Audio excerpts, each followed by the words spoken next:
These are bad pictures. It's the same on any university campus, joking around over coffee. Young people doing what young people do, chatting, texting, Make a funny face. taking selfies, until My phone froze. or Oh crap, my phone died. Do you guys have a charger? inventor Ann, also a bit of a ham, to the rescue. This may appear to be a regular mug, however, A little hot coffee, a cord to plug into the USB port in its base, and bingo, Ann Makosinski's coffee mug can charge her friend's cell phone, generating electricity just using heat from the coffee. Maybe not enough juice for a full charge, but certainly enough hot coffee to fire off that critical text. oh my god. Just don't call her a genius. It's funny because they laugh a lot, and I do too, because like everyone in the media like thinks I'm like some like super genius, like smart kid, and all my friends know that I'm just like so not that.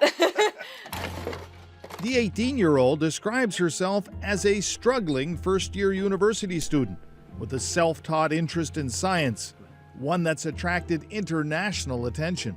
This looks very high-tech. What is that? A thumbtack. Oops. She's explaining her latest invention to the old guy. Just an idea she had after watching her friends' phones die all the time. A thumbtack holds the circuitry in place.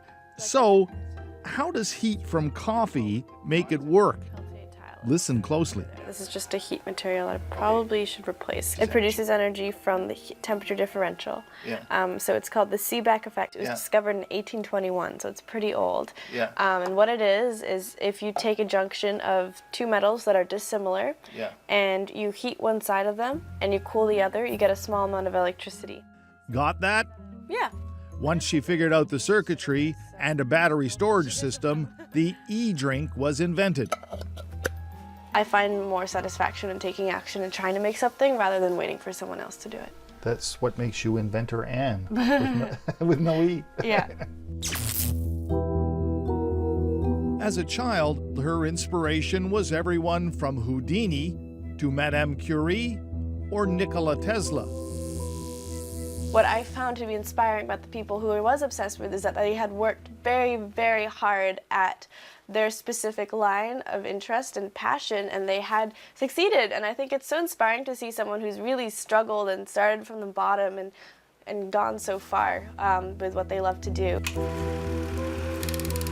Now this invention I think was probably my first invention. Here she is, barely 7 years old. The ideas just pouring out of her. When they put it down on the table, it'll be like that. When she was 15, she traveled to her mother's homeland, the Philippines, where one friend living in a remote area inspired her first big invention, a flashlight powered simply by the heat of your hand. My friend told me that she'd failed to grade in school because she couldn't afford electricity. So, Wow. when she came home from school, she had to help take care of her sister and her family and do all the chores, and at nighttime was the time she was supposed to study. She didn't have any light, so she didn't do very well at school. After half a dozen prototypes, it's now in the final stages of commercial production. Science is in everything. And It also won her the 2013 Google Science Fair Award for her age category. But that's just one of dozens of international trips, awards, and recognitions she's received. Speeches on TEDx, the top 30 under 30 from Time magazine, and not one, but 2 appearances on The Tonight Show with Jimmy Fallon. So this is called the e-drink, and I basically... The e-drink. The e-drink. The electronic drink. Wow, you guessed it. Okay, wow. A little condescending there. Kind of looks like you're giving the old guy a hard time a bit. Well, I didn't know. I think I was just nervous, so I just blurted out. It's your last appearance on the show, so you better enjoy it. You did okay. You did okay. Now she has a manager through America's Amazing Teens project, her own LinkedIn page, and then there's the money. Over $100,000 so far. Just don't call her an entrepreneur.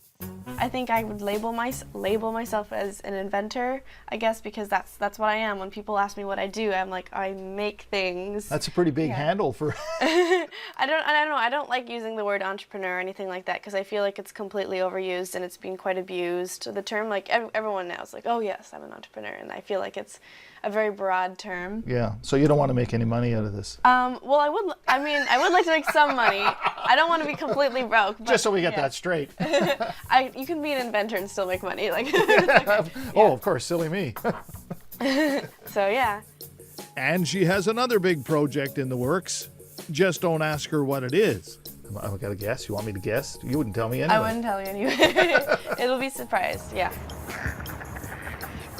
18 and those ideas in her brain have already taken her around the world. But she says Victoria will always be home. I think I have to go and work somewhere where there's more things happening right now, but it's always nice to come back here. I've learned to appreciate it more now that I've done more traveling. Yeah. This will always be home? Yeah, I think so. I think it will be. Geez, the phone's gone dead. I guess we need to go for a coffee. Yeah, well, yeah. You probably should have charged that. Are you giving the old guy a hard time again? Yeah. Reg Sherren, CBC News in Victoria, British Columbia.